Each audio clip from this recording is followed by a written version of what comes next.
Pemirsa, Polda Sumut menggagalkan pengiriman pot vaping liquid atau cairan rokok elektrik jaringan Malaysia di perairan Kabupaten Labuhan Batu Utara yang mengandung metamidet dan etomidet. Pot vaping liquid yang dibawa dengan menggunakan sebuah kapal, menurut Direktur Narkoba Polda Sumatera Utara, Kombes Jan Calvin Simanjuntak saat konferensi pers narkoba di Polres Asahan, Sumatera Utara. Dikatakannya jaringan internasional ini dikendalikan oleh seseorang berinisial GS yang membawa barang dari perairan internasional ke perairan di wilayah Sumatera Utara. Calvin menyebut peredaran liquid vape ini perlu diantisipasi sebab barang tersebut tidak hanya berada di Jakarta namun juga sudah diedarkan di Sumatera Utara.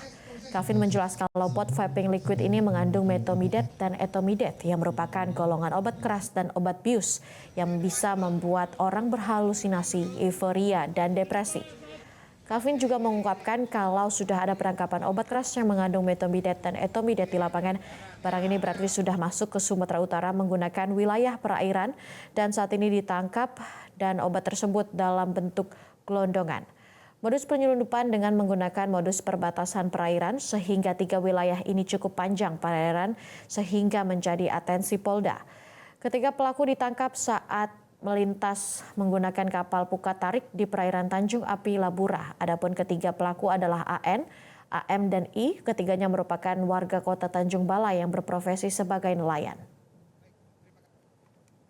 Tadi sudah dipaparkan begitu banyak jumlah kasus dan begitu banyak jumlah narkoba yang berhasil sampai dengan 4 bulan terakhir di sini. Ada yang menarik, dari sekian banyak ini saya menyimpulkan untuk 2 modus yang menarik yang saya sampaikan. Kalau modus-modus yang lain itu sudah sering dilakukan. 2 modus yang menarik adalah, 1, mengemas bentuk narkotika dengan kamuflase. Itu bentuk kemasan yang dikamuflase, entah menggunakan merek lain, entah kopi dan lain-lain, ini mengkamuflase supaya ini untuk untuk menghilangkan identitas ataupun paling tidak mengkelabui bahwa itu bukan narkotika. Yang kedua adalah ini terkait dengan modus perairan, perbatasan perairan. Bisa dilihat kenapa dilakukan press release di wilayah 3 wilayah ini. Karena 3 wilayah ini terutama perairannya cukup panjang dan untuk Sumatera Utara, kami atensi di 3 wilayah ini. Potensi masuknya barang bukti dari luar negara kesatuan Republik Indonesia di wilayah Sumatera Utara, betul-betul kami atensi di 3 wilayah ini. Tanjung Balai, Asahan, dan Batubara.